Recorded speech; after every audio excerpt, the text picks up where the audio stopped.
तीन ऐसे रीजन जिसकी वजह से न्यूजीलैंड ने डुबाई टीम इंडिया की लोटियां। क्या वाकई प्रॉब्लम पिच में था या इंडिया की बैटिंग लाइनअप में?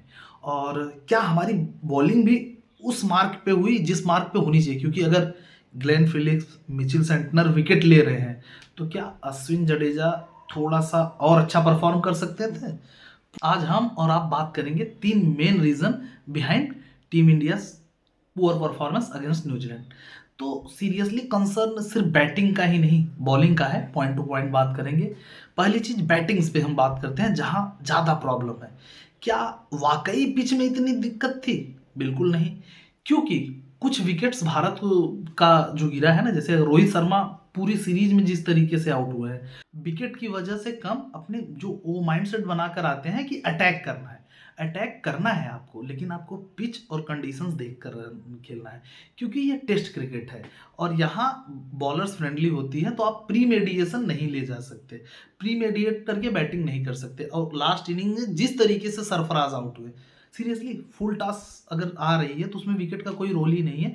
जिस तरीके से वो माइंड बनाकर आए थे कि हमको अटैक करना है, लेकिन आपको इस बात का ध्यान देना है कि आपकी टीम किस सिचुएशन में और विकेट कैसे बिहेव कर रहा है। और सीरियसली फुल टॉस पे आउट है तो उस पर डिबेट करने की ज़्यादा ज़रूरत नहीं है। तो क्या भारतीय क्रिकेट टीम का पहला मेन रीज़न ये है कि क्या हमारी स्पिन की खेलने की क्वालिटी गिरी है? बिल्कुल गिरी है। अगर आपको ग्लेन फिलिप्स परेशान कर रहे हैं, सेंटनर परेशान कर रहे हैं, तो एजाज पटेल परेशान कर रहे हैं, कहीं ना कहीं आपके अंदर क्वालिटी में कुछ कमी आई है। क्योंकि ये, जैसे आप ध्यान दीजिए, ग्लेन फिलिप्स मेन स्पिनर नहीं है, वो विकेट कीपर है। उन्हें आप पार्ट टाइमर कर सकते हैं। और भारतीय क्रिकेट का इतिहास ये रहा है कि अच्छे से अच्छे स्पिनर आते थे और परेशान नहीं करते। तो एक माइंडसेट वाली प्रॉब्लम है। तो भारतीय क्रिकेट टीम को ऑस्ट्रेलिया और इंग्लैंड की तरह अडॉप्ट करना होगा कि कुछ ऐसे प्लेयर्स को लेना होगा जो टेस्ट स्पेशलिस्ट हों, बैटिंग बॉलिंग दोनों में। जैसे आपको पता होगा कि बहुत दिनों तक जेम्स एंडरसन और स्टुअर्ट ब्रॉड खेले इंग्लैंड के, वो भी टेस्ट स्पेशलिस्ट थे। और ऑस्ट्रेलिया में बैटिंग में आप देखते हैं कुछ लोग सिर्फ टेस्ट क्रिकेट खेलते हैं। तो क्या हमको पुजारा और रहाणे पे वापस आना चाहिए?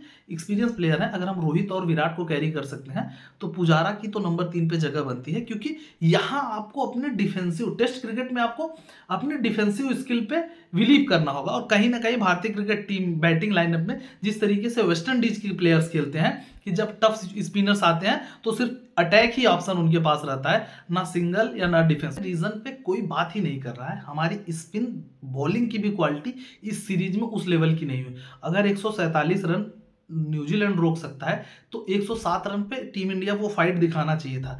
जडेजा ने भले तीसरे टेस्ट में विकेट लिया है, लेकिन उतने इफेक्टिव, आप अगर उनकी बॉल डालते हुए देखें, जितने वो इफेक्टिव थे उतने इफेक्टिव नहीं दिखे हैं। तो कहीं ना कहीं हमारी बॉलिंग में भी कुछ क्वालिटी गिरी है। फास्ट बॉलिंग तो हमारी, सिर्फ बुमराह को छोड़ दीजिए, तो उस क्वालिटी की कभी रही ही नहीं है। लेकिन अगर ग्लेन फिलिप्स भारतीय बैट्समैनों को परेशान कर रहे हैं, तो जितना इजी न्यूजीलैंड के बैट्समैन खेले हैं उतना अश्विन और जडेजा को नहीं इजी खेलना चाहिए था, थोड़ा और चैलेंज देना चाहिए था। तो कहीं ना कहीं हमारी बॉलिंग भी वीक पॉइंट है।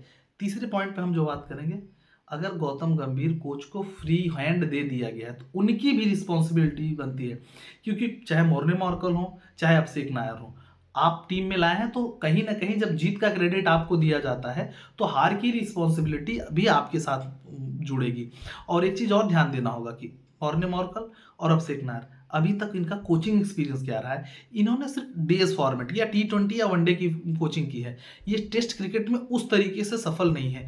कहीं ना कहीं टीम के साथ कुछ ऐसे प्लेयर्स को, जैसे भारतीय क्रिकेट टीम का सुझाव था कि जहीर खान को जोड़ा जाए। बिल्कुल जहीर खान को जोड़ा जाना चाहिए था। जहीर खान के जोड़े जाने से एक अलग तरीके का एक्सपीरियंस आता है। लेकिन कोच की अपनी राय होती है कि जब उनको दी गई है तो उनकी भी रिस्पॉन्सिबिलिटी बनती है कि आपको भी, क्योंकि जिस तरीके से हमारे लिए अलार्म उसी समय बच जाना चाहिए था कि जब हम श्रीलंका में हार के आए और स्पिन के अगेंस्ट हार के आए। क्योंकि जब वनडे में आपका परफॉर्मेंस इस तरीके से हो रहा है तो टेस्ट में और प्रॉब्लम्स होगी। तो कहीं ना कहीं डोमेस्टिक क्रिकेट में हमको ट्रेन करना होगा, पिचेस वैसी बनानी होगी जैसे 10 साल 15 साल पहले बन रहा था। क्योंकि बीच में हमारे डोमेस्टिक क्रिकेट में दिक्कत ये हुई कि हम सिर्फ फ्लैट ट्रैक्स या सीमिंग कंडीशन बनाने लगे, जिसकी वजह से हमारे बैट्समैन उस तरीके की क्वालिटी की स्पिन खेल नहीं पाए, क्योंकि विकेट्स उनको डोमेस्टिक क्रिकेट में नहीं मिल रहा है। और कहीं ना कहीं जो, अगर भारतीय क्रिकेट टीम हो टेस्ट क्रिकेट में और खासकर इंडिया में अच्छा परफॉर्म करना है तो तब ऐसे विकेट्स बनानी होगी जिसमें डोमेस्टिक क्रिकेट में बैट्समैन के लिए स्पिनर्स के अगेंस्ट भी चैलेंज हो, क्योंकि मुझे नहीं दिख रहा है कि 10 साल में ऐसा कोई विकेट बन रहा है अब रणजी ट्रॉफी में कि जहां स्पिनर्स को ज़्यादा हेल्प हो। तो ये 3 मेन रीज़न थे, और कहीं ना कहीं हमको अपने डिफेंस पे बिलीव करना होगा अगर हमको इंडिया में मैचेस जीतने हैं।